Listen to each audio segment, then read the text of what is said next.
Graça e paz para todos. Queridos, nós estamos aqui apresentando esse material. Ele já foi disponibilizado em PowerPoint, em PDF, mas aqui está a nossa explicação, ou a nossa aula, tá certo? Dando continuidade da disciplina de educação cristã, tendo em vista que já passamos para vocês a introdução da disciplina. E agora vamos, propriamente dito, à nossa primeira aula, que está baseada no primeiro capítulo do livro Educação Cristã, do curso Vida Nova de Teologia Básica. O livro é escrito pela escritora Madalena de Oliveira Moloshenko, tá certo? Então, a nossa aula está baseada no primeiro capítulo, que tem como tema Educação Cristã e a formação integral do aprendiz, ok? Então, quando nós falamos de educação cristã, vem algumas perguntas ou algumas questões pelas quais nós temos a responsabilidade de tentarmos, durante essa aula, encontrar as devidas respostas. A primeira questão é: o que vem a ser a educação cristã? E a que pessoas atinge? O que pretende desenvolver e formar? Essas são as questões ou as três perguntas pelas quais vamos tentar encontrar a resposta durante a nossa aula, tá certo? Então, quando se fala de educação cristã, é bom lembrar que existe uma grande dificuldade em definir o que é educação cristã devido ao distanciamento entre a maneira como a definimos na teoria e a maneira como ela se desenvolve ou acontece na prática das igrejas. Isso nos faz pensar que falar de educação cristã nem sempre é aquilo que está sendo praticado nas igrejas. A definição ou esse distanciamento da prática e da teoria é algo que chama a atenção. Como nós podemos ver aqui, Moloshenko chega a dizer que há certo distanciamento entre a definição em si e a maneira de fazer com que a educação cristã ganhe vida, tornando-se uma forma consistente e prática de conduzir pessoas ao amadurecimento por meio do estudo da palavra de Deus. Então, quando vamos refletir essa questão, eu até falei na aula introdutória que às vezes as pessoas têm dificuldade de encontrar uma definição precisa do que realmente seja educação cristã, por causa da confusão que há entre o que é educação religiosa e o que é educação cristã, que isso nós vamos ver a partir das definições que apresentaremos ainda nesta aula, tá certo? Mas são essas questões que nós destacamos aí. Fazer com que a educação cristã se torne uma prática agradável e construtiva para as pessoas e a igreja constitui o alvo dessa disciplina. Então, nós estamos numa disciplina muito importante. Você pode estar fazendo um curso ministerial em teologia e pode chegar a pensar, mas por que a disciplina de educação cristã no curso de teologia? Porque é fundamental, não apenas para você, mas principalmente para as pessoas que estão ao seu redor, e daí essa disciplina vai ajudar a fazer com que a educação cristã seja algo bem agradável, algo construtivo, porque às vezes a educação cristã está relacionada a métodos, a estratégias, a teorias e se torna às vezes uma questão não tão desejável pelos alunos ou pelos membros das igrejas, mas a nossa disciplina, ela tem o alvo de fazer com que a prática seja agradável e construtiva para todos aqueles que serão alcançados pelo ensino da palavra de Deus, certo? Então, esperamos que ao longo dessa disciplina o aluno encontre sugestões para tornar sua prática como educador agradável e construtiva, de forma a proporcionar o amadurecimento espiritual das pessoas que lhes são confiadas por Deus. Então, quando chegar já próximo do final desta aula, na conclusão, nós vamos mostrar a responsabilidade que temos como um educador. Você pode até pensar que está se formando para ser pastor, está se formando para conhecer um pouco mais de teologia, está se formando para ser uma missionária, está se formando realmente para auxiliar em alguma área da igreja, e não passa na sua mente nem sequer de ser um educador ou uma educadora religiosa da igreja, mas nós vamos observar no final desta aula que todos nós temos essa responsabilidade, mesmo que não venhamos exercer o ofício propriamente dito de educador, educadora cristã dentro da igreja, mas nós vamos observar que temos essa grande responsabilidade. Então, o objetivo dessa aula é compreender o que vem a ser educação cristã e como ela contribui para a formação integral do aprendiz, certo? Em vez de aluno, Moloshenko, ela vai utilizar o termo aprendiz. Então, é esse o objetivo da nossa aula. Vamos compreender o que realmente seja educação cristã e como ela vai contribuir para a formação integral deste aprendiz. Então, vamos para alguns conceitos de educação. Primeiro conceito no sentido geral de educação. De acordo com o dicionário Aurélio, educação pode ser ato ou efeito de educar ou educar-se, mas também educação pode ser processo de desenvolvimento da capacidade física, intelectual e moral da criança e do ser humano em geral, tá certo? Então, seriam essas duas definições pelo qual encontramos no dicionário Aurélio do que é educação. Contudo, educação não é apenas o processo de transferir conteúdos acadêmicos, mas todo o conjunto de instruções, disciplinas e práticas que visam preparar a próxima geração para cumprir um ideal mais elevado. Agregar conhecimento sem dar sentido a ele, sem implicação moral de utilidade e cumprimento de um propósito transcendente ao indivíduo, é negar a história e a própria natureza da humanidade. Esse conceito de educação aqui nos leva a entender que educação não é uma impressão de conteúdo na mente de alguém, não é como um filósofo diz, que o ser humano é uma tábula rasa, que aí você vai escrever, imprimir, você vai transferir o conhecimento e outras questões na vida do indivíduo. Não é bem assim, tá certo? Porque isso envolve tantas instruções como disciplinas e práticas que vão ajudar, tá certo? E outra coisa nessa definição que cabe aqui destacar, que você tentar transmitir um determinado conhecimento para a pessoa e esse conhecimento não tiver uma implicação moral de utilidade e esse conhecimento não cumprir com um propósito transcendente ao indivíduo, você está realmente negando a história e a própria natureza da humanidade. Então não é transferir ou passar ou imprimir um conhecimento sem motivo, sem ideal, sem propósito, não, tá certo? Essa educação, essa condução ao conhecimento implica em ter questões, princípios morais, de utilidades, é claro, e também implica no cumprimento de propósito transcendente ao indivíduo, ou seja, é entender o relacionamento que esse indivíduo tem com Deus e o que este conhecimento fará de diferença na vida desta pessoa, principalmente na sua relação com Deus.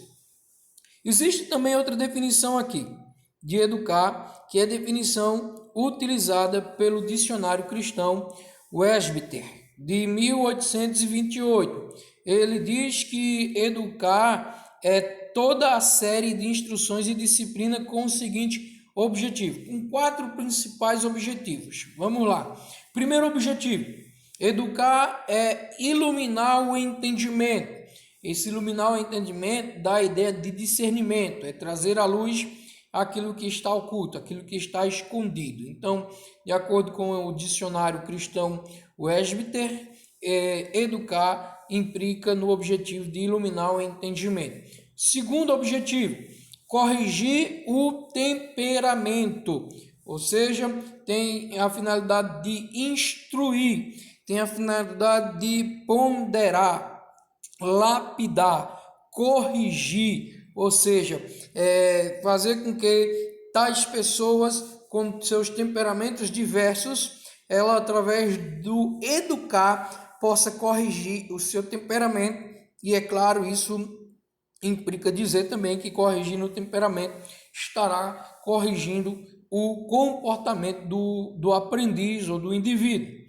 Terceiro objetivo do educar, da palavra educar: formar as maneiras e hábitos da juventude. Isso nos leva a pensar que o educar, o conduzir ao conhecimento, conduzir a algo, isso nos dá a ideia de que fazendo isso vamos formar boas maneiras e bons hábitos na juventude, e isso trará, é claro, consequência no seu comportamento e na sua influência na sociedade pelo qual está inserido. Então, o educar possui esse terceiro objetivo. Quarto objetivo do educar é prepará-los para serem úteis no futuro, cumprindo o seu chamado na vida. Ou seja, quando se fala em educar, o quarto objetivo nos dá a ideia que estamos preparando aquele aprendiz ou aquele indivíduo a ser útil no futuro. Então, a educação não é apenas pensar no aqui e no agora, mas é pensar no futuro, enquanto essa pessoa ela vai ser útil, quanto essa pessoa vai estar sendo assim, trazendo benefício através daquilo que aprendeu durante toda a sua vida e vai assim estar cooperando para o crescimento e desenvolvimento de outras pessoas e principalmente cumprindo o seu chamado na vida. E isso também leva a pessoa, claro, a buscar saber de Deus qual é realmente o propósito de Deus na sua vida e através da educação ele irá cumprir o seu chamado. Outra definição, ou outras que nós podemos dizer assim, sobre educação, são as definições que Solano Portela apresenta no seu livro da visão cristã sobre educação escolar. Ele vai trazer aqui alguns termos que precisam ser definidos e vai justamente através dessas definições mostrar as diferenças entre educação secular, educação religiosa e educação cristã. Primeiro, educação secular. É o sistema de educação desenvolvido com a ausência de Deus e de sua interação com a criação como premissa. É aquele que impera em nossas escolas, que, estudado em uma suposta auréola de neutralidade, distorce a realidade, pois apresenta uma visão horizontal de vida.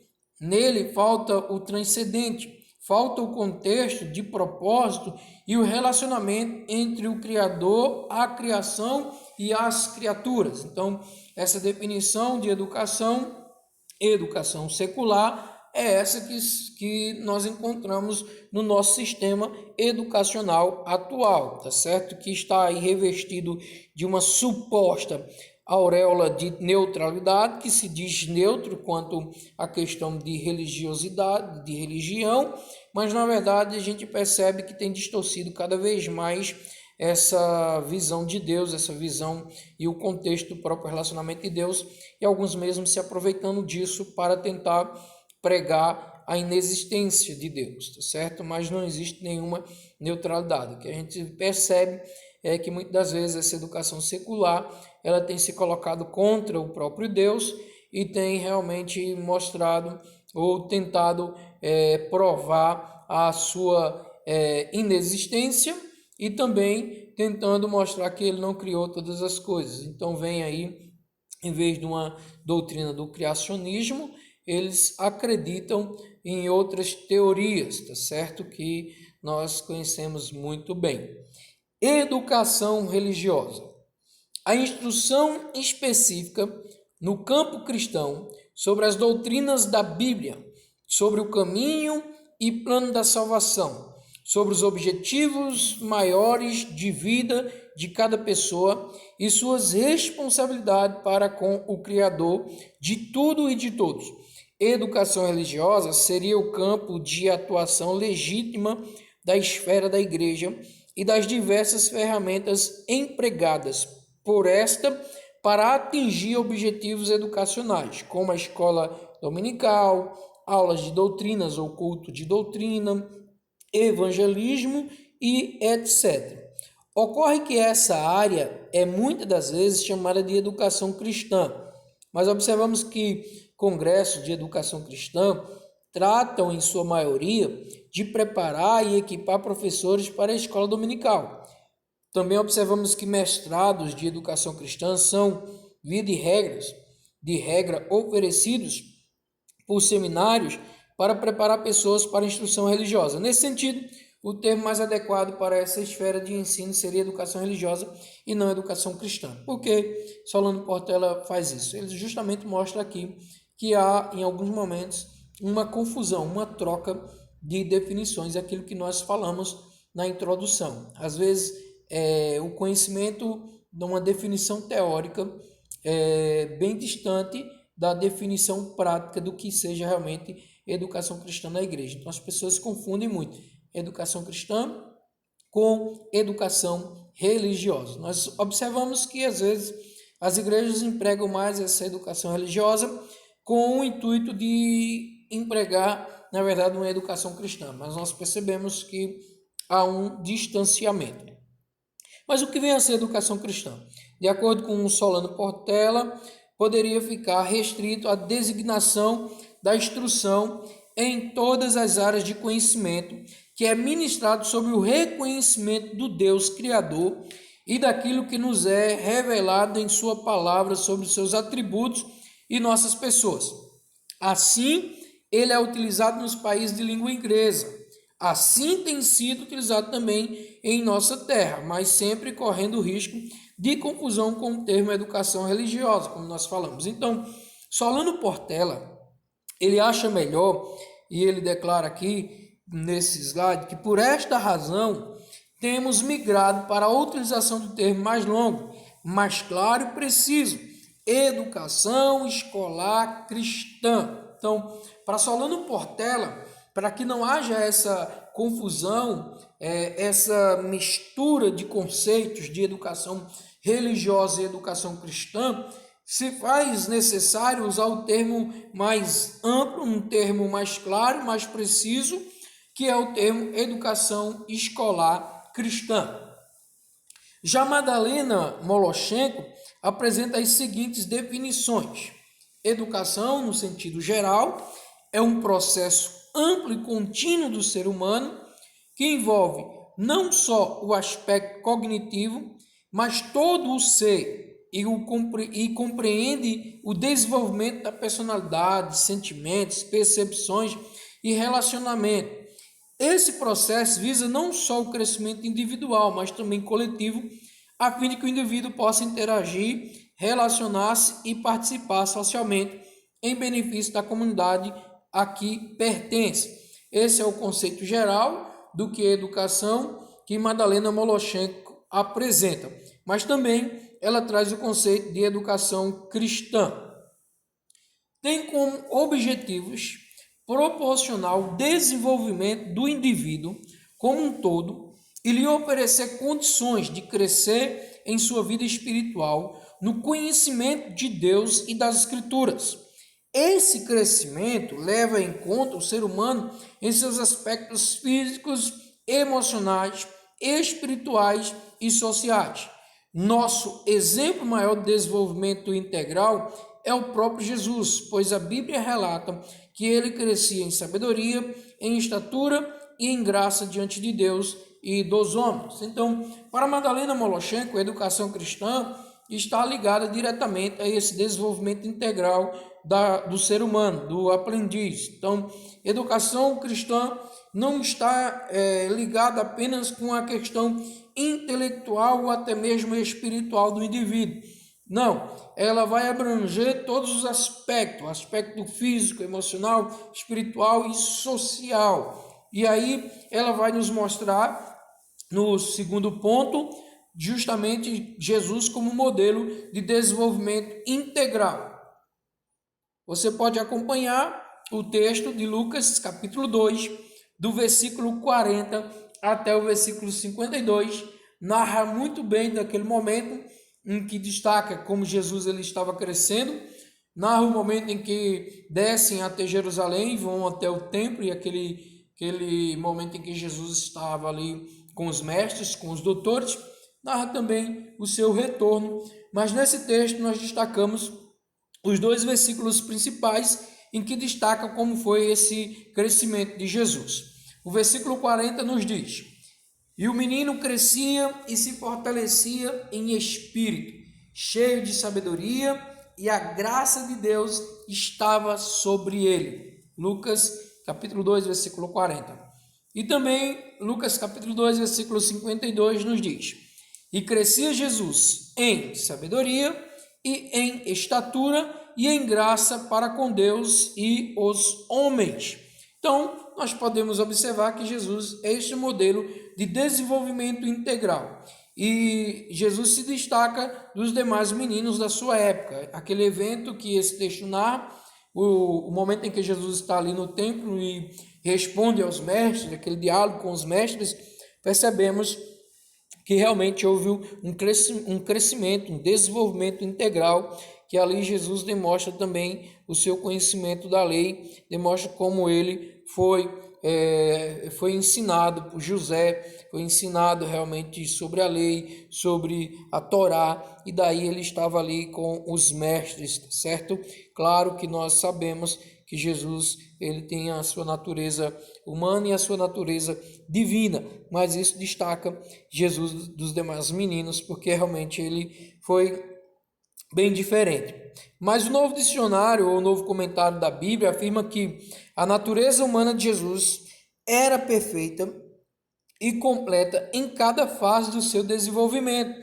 Nós pensamos mais no Jesus a partir dos seus 30 anos, quando se apresenta ali que é batizado por João Batista, foi tentado no deserto e aí passou a desenvolver o seu ministério propriamente dito, mas a gente sabe que o ministério de Jesus não durou apenas 3 anos, já havia determinado por Deus o tempo, então ele já exercia seu ministério muito antes daquilo ali, mas foi um momento de desenvolvimento do ministério terreno, mas precisamos enfatizar que ele teve o seu desenvolvimento, tanto intelectual quanto desenvolvimento físico, e que antes dos 30 anos ele passou por todas as fases que foram necessárias, mas estas fases de Jesus, elas foram perfeitas, elas foram completas, tá certo? Jesus cresceu em conhecimento, sabedoria e em estatura, como nós destacamos nos versículos que citamos acima. E o seu desenvolvimento se deu diante de Deus e diante dos homens, como também destacamos no versículo 52. Então, nós percebemos que Jesus ele cresceu em conhecimento, Jesus cresceu em sabedoria, Jesus cresceu em estatura. E o seu desenvolvimento se deu tanto diante de Deus quanto diante dos homens. Portanto, o desenvolvimento de Jesus foi integral, amplo e contínuo, envolvendo não só sua formação cognitiva, mas todo o seu ser e compreendendo o desenvolvimento de sua personalidade humana e divina, bem como seus sentimentos com o próximo. Esse desenvolvimento de Jesus, ele atingiu todos os seus aspectos, toda a sua formação. Então, a questão cognitiva, a questão sentimental, a questão social, tudo isso foi envolvido nesse desenvolvimento de Jesus como nosso exemplo de desenvolvimento integral. Quando olhamos o exemplo de Jesus e aplicamos para a educação cristã propriamente dito, nós chegamos à seguinte afirmação, ou à seguinte conclusão. A educação cristã somente cumpre sua missão quando olha para o indivíduo de forma integral, pois o desenvolvimento da pessoa abrange os aspectos físicos, emocional, social e intelectual. Talvez um dos nossos erros na área do ensino das Escrituras seja o de tentar abordar o ensino bíblico levando em conta tão somente um desses aspectos, o aspecto intelectual, deixando assim de observar as diferentes etapas de desenvolvimento das pessoas, bem como de atentar para suas emoções e os relacionamentos interpessoais desenvolvidos ao longo do processo educacional. Então, Moloshenko, quando traz essa conclusão, faz com que você, com que eu, com que todos nós, venhamos pensar que a educação cristã ela tem uma missão muito ampla. E essa missão é justamente acompanhar ou desenvolver a formação integral da pessoa, do indivíduo. E isso abrangindo, como nós já falamos, todos os aspectos, aspecto físico, emocional, social e intelectual. E ela diz que talvez um dos nossos erros seja de atentar apenas para a questão intelectual das pessoas, o aspecto intelectual. Eu não digo que talvez, eu digo que certeza. Infelizmente, muitos educadores, muitos líderes, muitos pastores, muitos professores, até mesmo da EBD, têm cometido alguns erros quando olhamos apenas para uma questão intelectual das pessoas pelas quais nós estamos ensinando. Isso às vezes também até nos próprios seminários, professores que estão nos seminários preparando obreiros, preparando líderes, às vezes caímos no erro de atentar apenas para o aspecto intelectual do aprendiz, do indivíduo, da pessoa, e esquecemos que todos os outros aspectos estão ali presentes e são importantíssimos, que nós não devemos desprezar, pois devemos procurar entender como se encontra emocionalmente esta pessoa, como está o seu relacionamento social, seu relacionamento familiar, como está também o seu conhecimento, o seu desenvolvimento intelectual. Enfim, nós precisamos olhar para o ser humano de uma forma holística, olhar para o todo. E agora nós vamos para a formação integral do aprendiz, certo? Vamos trabalhar alguns princípios ou alguns pilares. Por exemplo, Jacques Delors é o presidente da Comissão Internacional sobre Educação para o século XXI. Ele apresentou um relatório para a Unesco sobre a questão da educação para toda a vida, onde destaca os 4 pilares da educação. Então, Jacques Delors, em um relatório, ele destaca aí quais são os 4 pilares da educação, mas é interessante que ele usa o termo da questão da educação para toda a vida, que isso tem levado até mesmo muitos coordenadores, diretores de escolas e institutos a pensarem também numa educação profissional, tá certo? Ou seja, isso implica dizer que você não vai esperar o indivíduo chegar a uma determinada idade para poder escolher qual a sua profissão, mas sim já ir educando essa pessoa e preparando esta pessoa. Assim como também nós podemos dizer que os 4 pilares de educação, trazido aqui por Delors, eles estão baseados principalmente na educação para toda a vida. Então, educar pensando não apenas no já, como já citamos, não apenas no agora, mas também pensando no futuro do aprendiz ou no futuro do indivíduo. Então, são esses os 4 pilares: aprender a conhecer, aprender a fazer, aprender a viver juntos, a fim de participar e cooperar com outros em todas as atividades humanas, e aprender a ser. Vamos trazer aqui breves definições de cada pilar deste e algumas questões que merecem destaque.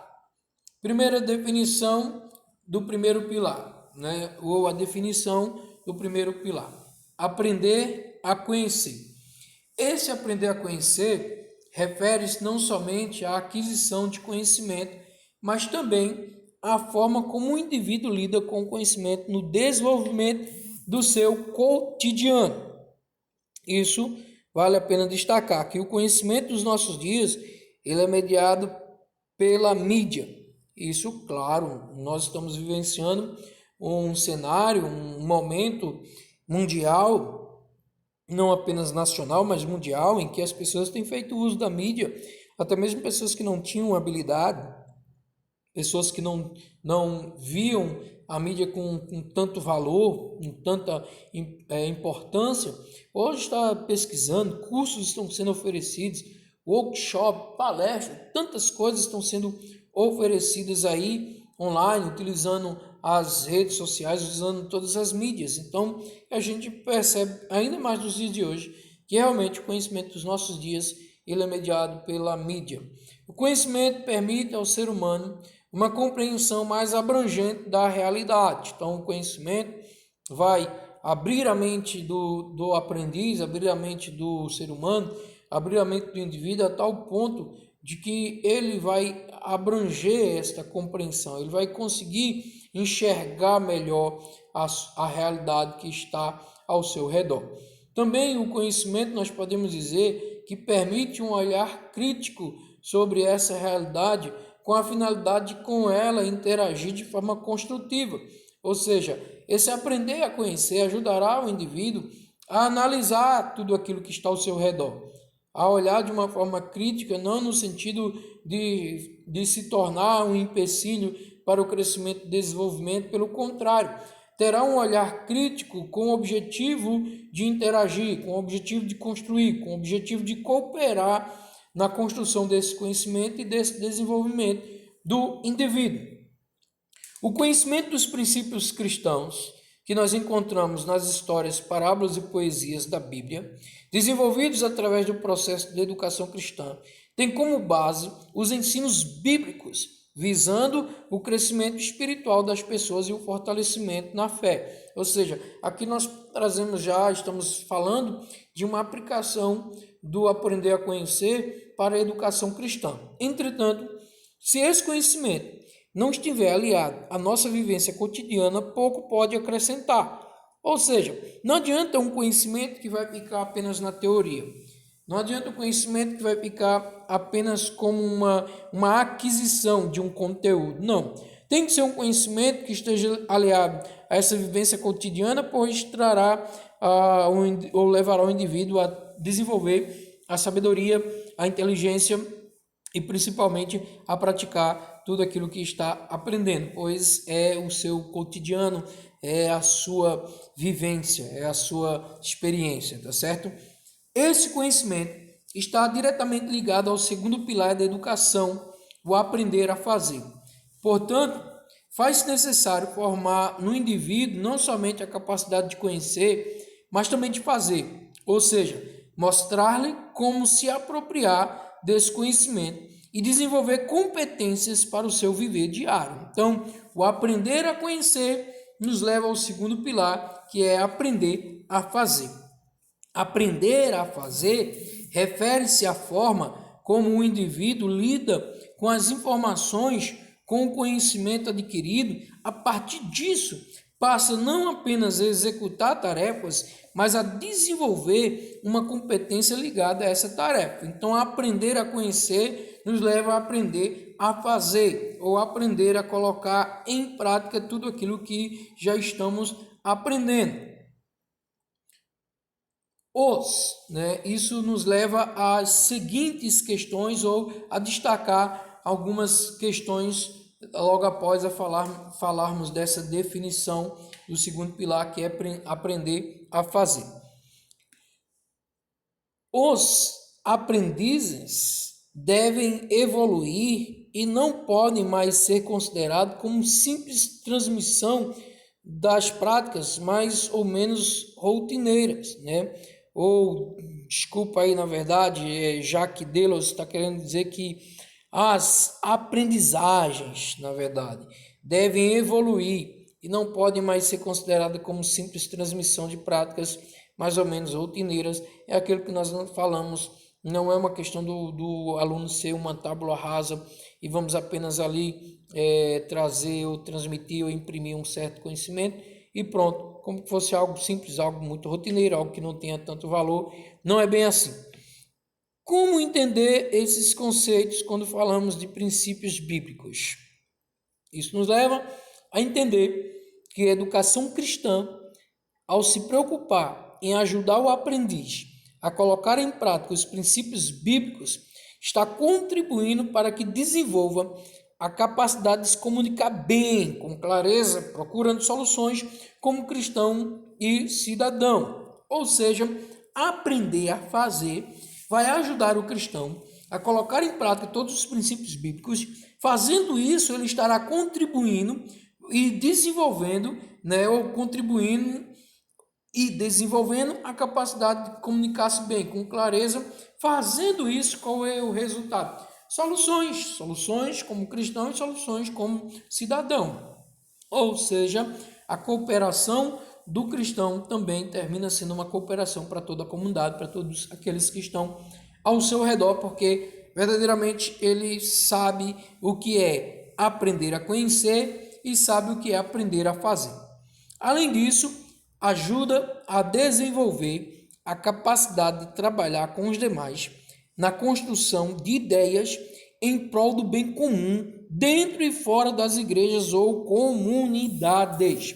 Isso ganha o destaque de que nós, como cristãos, nós como cidadãos, nós temos responsabilidades. Se nós estamos aprendendo a conhecer e estamos aprendendo a fazer, isso implica dizer que o que viermos fazer, a desenvolver, tudo isso cooperar não apenas para a igreja, mas para as comunidades pelos quais estamos inseridos. Desenvolve ainda a habilidade para gerir e resolver conflitos, destacando a busca de soluções e não a criação de maiores conflitos.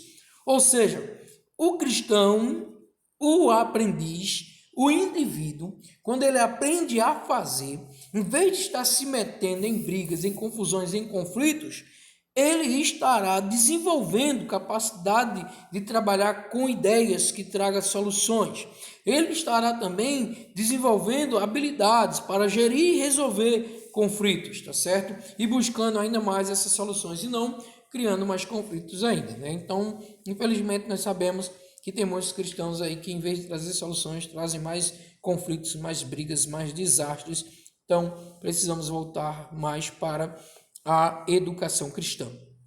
Aprender a conhecer e a fazer uso do conhecimento na vida diária nos leva ao próximo pilar, o aprender a viver junto, a viver como o outro. Então, o terceiro pilar que Deus nos mostra para a educação para toda a vida é aprender a viver juntos, a fim de participar e cooperar com os outros em todas as atividades humanas. É algo que se refere à capacidade do homem em conviver com os semelhantes. E aí Deus vai dizer que isso se dá em dois níveis: a descoberta progressiva e ao longo de toda a vida, ou seja, com a participação em projetos comuns. Então, esse aprender a viver junto, isso implica em dois momentos, em dois níveis: a descoberta progressiva, aos poucos, no convívio, você vai descobrindo e vai aprendendo, e ao longo de toda a vida, ou seja, com a participação em projetos comuns. Conhecer o outro, de acordo com Delos, se refere a outros povos, tendo por base os grandes conflitos internacionais que nós acompanhamos. Então, educação deveria se propor a ajudar a criança a conhecer o outro. Isso implica outro quê? Outras nações, outros povos, suas características, culturas, e com isso poder melhorar a compreensão sobre seus hábitos, costumes e crenças.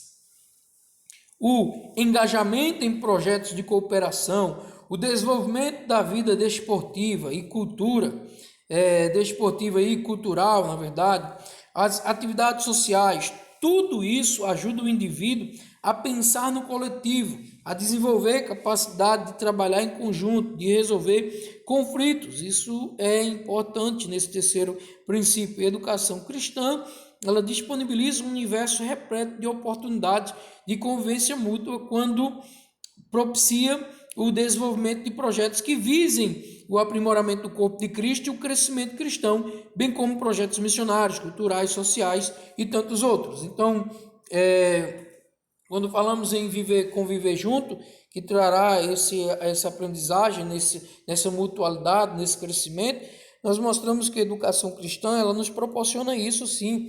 Muitas igrejas, agências missionárias, até mesmo o próprio seminário, ele proporciona a oportunidade dos seus alunos ou aprendizes a viajar, quer seja no mês de janeiro ou no mês de julho, a ter uma experiência missionária no sertão, na África, na Europa e em outros países. Então, o aprendiz tem essa oportunidade de conhecer outro povo, outra cultura, outra língua. Enfim, isso vai estar ajudando nesse relacionamento, nesse crescimento, e pode também até ajudar na busca de resoluções de conflitos.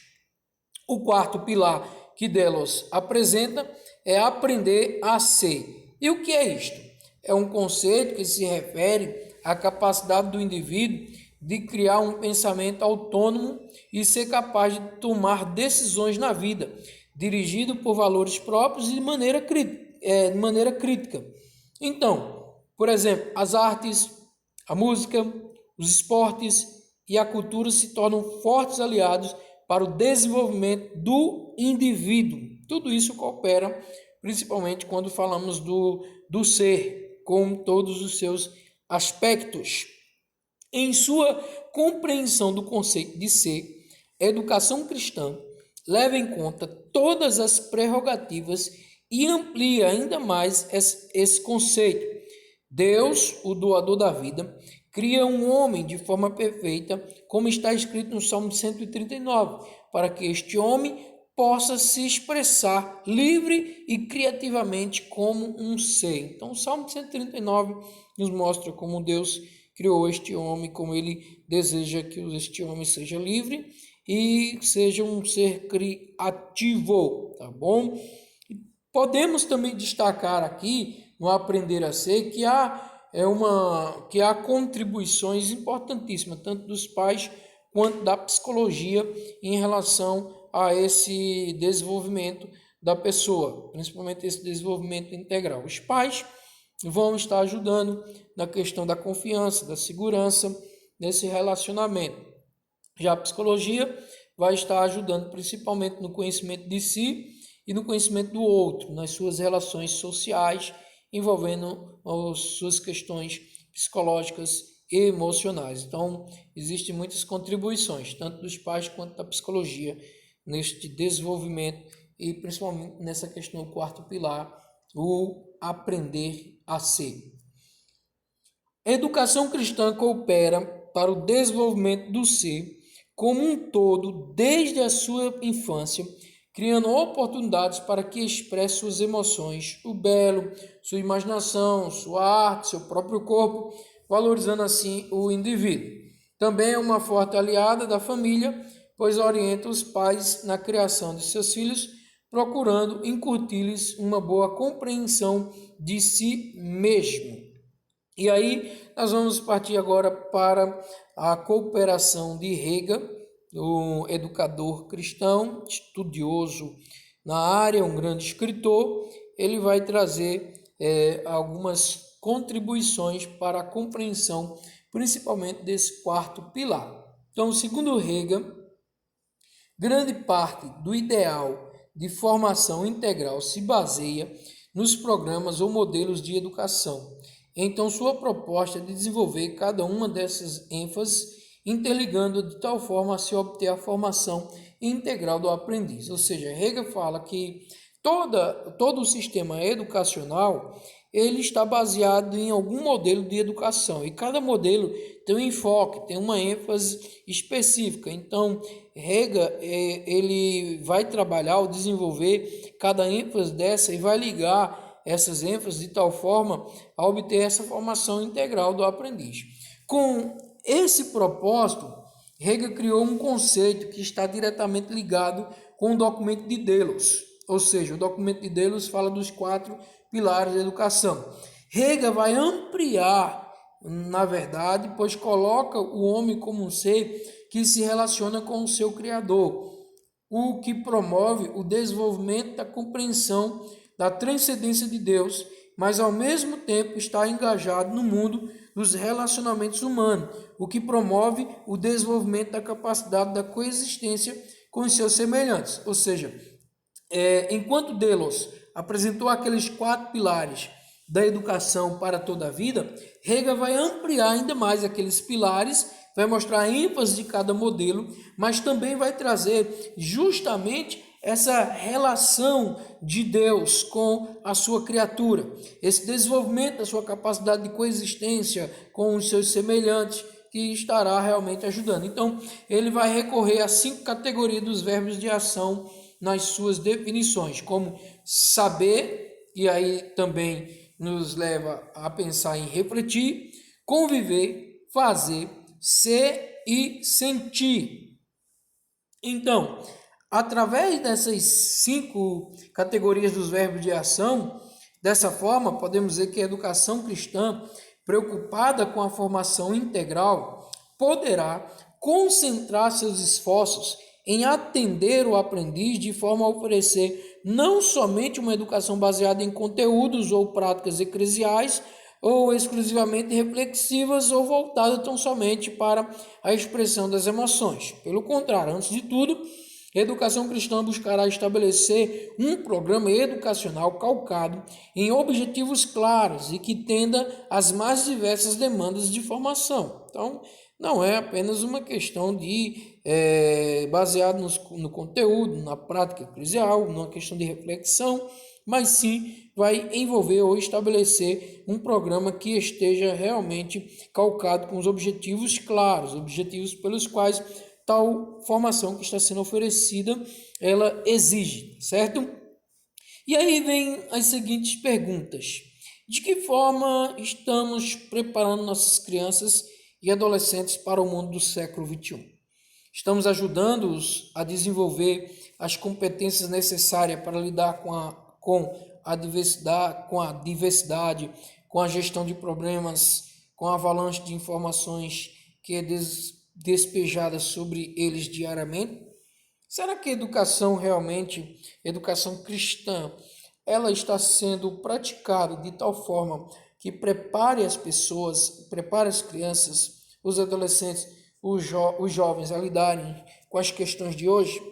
Essa questão da hipermodernidade, essa questão que nós enfrentamos aí do hedonismo, essa questão do pragmatismo e tantas outras coisas. Será que a educação cristã tem preparado esses conflitos pessoais, essas lutas não apenas espirituais, mas emocionais, não apenas crise de existência, mas tantas outras crises que crianças, jovens e adolescentes, homens, né, adultos já também têm enfrentado? Será que a educação cristã tem ajudado, tem cooperado, tem se preocupado com isso mesmo? Que contribuições a educação cristã oferece à formação do indivíduo? É outra pergunta que nos faz pensar muito sobre isso. Vale lembrar que Deus coloca várias pessoas diante de nós, educadores, para que sejam ensinadas. Crianças, adolescentes, jovens e adultos estão em nossas mãos para que possamos ajudá-las a crescer, promovendo o crescimento espiritual que leva em conta o ser como um todo. Então, como eu já disse no início, pode ser que você ache que está num curso de teologia e que seu objetivo é apenas a aquisição de um conhecimento, é crescer um pouco mais na graça e no conhecimento do Senhor Jesus, mas saiba que também há uma grande responsabilidade como educador. Deus colocou pessoas em suas mãos para que possamos cuidar delas, para que haja um crescimento. E nós podemos dizer que isso se torna o foco central da educação cristã. É a questão de olhar para o crescimento, promovendo o crescimento espiritual que leva em conta a pessoa como um ser por completo, como um ser que existem os aspectos físicos, emocionais, espirituais e sociais. De acordo com Sherron, educadora religiosa, em seu livro, ela vai dizer que a educação cristã facilita, promove, gera, guia, acompanha e estimula o desenvolvimento das pessoas a partir do nascimento até a maturidade e morte. Baseado nessa definição, nós podemos dizer que a responsabilidade do educador cristão diante de Deus e de seus alunos se torna muito grande, pois com o seu trabalho estará cooperando para o reino de Deus e para o desenvolvimento das pessoas, desde o nascimento até a sua fase adulta. Então, como educador, a grande responsabilidade é justamente esta: cooperar para esse desenvolvimento da pessoa. Esse desenvolvimento vai da sua infância até a fase adulta e alguns mesmo até a morte, como diz a definição de Sherron, certo? Isso implica na grande responsabilidade que temos como educadores cristãos. Outra definição, a de Thomas Grumer, ele diz: educação cristã é como uma atividade política com peregrinos no tempo que deliberada e intencionalmente assiste com eles à atividade de Deus em nosso presente, a história da humanidade da fé cristã e a visão do reino de Deus, cuja semente já estão entre nós. Então, de acordo com essa definição de Thomas, essa definição nos indica que os educadores cristãos têm diante de si a responsabilidade não só de ensinar pessoas, mas de fazer parte de uma atividade de Deus que constrói a história do mundo. Tamanha é a nossa responsabilidade como educadores cristãos. Então precisamos atentar mais para isto, tá certo? Lembrando que esta disciplina tem por objetivo ajudar o educador cristão a compreender melhor sua tarefa de ensinar e promover a maturidade espiritual das pessoas que Deus lhe confia, levando em conta sua formação como um todo. E para aprofundar nossa compreensão sobre educação e educadores, vamos entender como esse assunto é descrito na Bíblia, quando e onde se inicia o processo educacional na Bíblia, quem foram os educadores bíblicos e quais são nossas heranças educacionais. Isso vamos refletir na próxima aula, tá certo? Mas precisamos ainda, para concluir esta aula, mostrar os modelos que Rega cita, os modelos educacionais com os seus respectivos enfoques, com suas respectivas ênfases, tá certo? Então, como parte conclusiva, nós precisamos apresentar para vocês esses modelos com as suas ênfases. Então, primeiro modelo humanista. O enfoque deste modelo visa a formação do caráter do aprendiz. De acordo com essa perspectiva, os temas a serem desenvolvidos não são vinculados a doutrinas ou conteúdos mais densos, mas sim os que enfatizam o ensino da ética, da santificação e da vida devocional. O enfoque volta-se para a formação do ser. Segundo modelo situacionista. Sua base é o entendimento das necessidades e demandas do mundo. Enfatiza a formação de um perfil específico, esperando cumprir um currículo fechado e estruturado para este fim. Este tipo de modelo ocorre o perigo de facilmente cair em desatualização devido às constantes mudanças no mundo, o que se torna uma preocupação. Terceiro modelo pragmático. Sua base é um treinamento para a realização de tarefas. Enfatiza o ensino prático, levando em conta a execução de tarefas como pregar, visitar, aconselhar e etc. O foco volta-se para o fazer. Quarto modelo academicista. Sua base é a formação acadêmica do aluno. Enfatiza o conteúdo doutrinário e teórico. O enfoque volta-se para a formação do pensar. Quinto modelo especialista. Sua base é a preocupação de formar especialista. Este modelo se esquece da formação global do aprendiz. Uma das preocupações é de se cair no erro de perder o foco na formação integral do aluno. Sexto modelo sociocomunitário. Sua base é a preocupação com as pessoas como ser relacional. Essa preocupação está fortemente voltada para os relacionamentos desenvolvidos no grupo, em detrimento do conteúdo.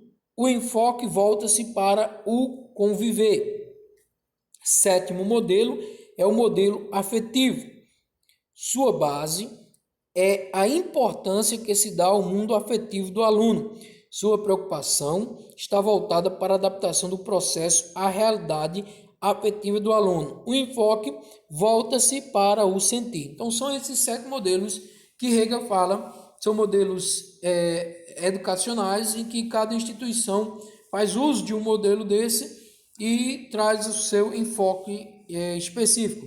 Hegel vai dizer que a educação cristã, principalmente na igreja, ela vai precisar justamente estar baseada em algum desse modelo e trazendo a sua ênfase. Outros fazem até mesmo uma junção desses modelos, pegando assim suas partes que mais se caracteriza ou mais se aproxima do contexto atual da igreja, fazendo uso dele, e assim a igreja sabe muito bem quais os seus objetivos, quais os alvos, aonde quer chegar e qual é realmente a sua ênfase nesse modelo educacional, nesse objetivo e desafio de preparar pessoas para o amadurecimento, tanto espiritual como também intelectual e outros aspectos do ser. Então, essa foi a nossa aula sobre justamente educação cristã e abordando o primeiro capítulo do livro, a educação cristã e a formação integral do aprendiz. Na próxima aula, nós estaremos estudando justamente a questão das heranças da educação cristã. E nós vamos ver aí de onde é que vieram as nossas heranças educacionais. Então, que Deus continue nos abençoando e nos ajudando. Logo, logo estaremos de volta, todos juntos, com fé, com esperança e com amor, porque Cristo é o nosso Senhor. Que Deus te abençoe. Até a nossa próxima aula, em nome de Jesus.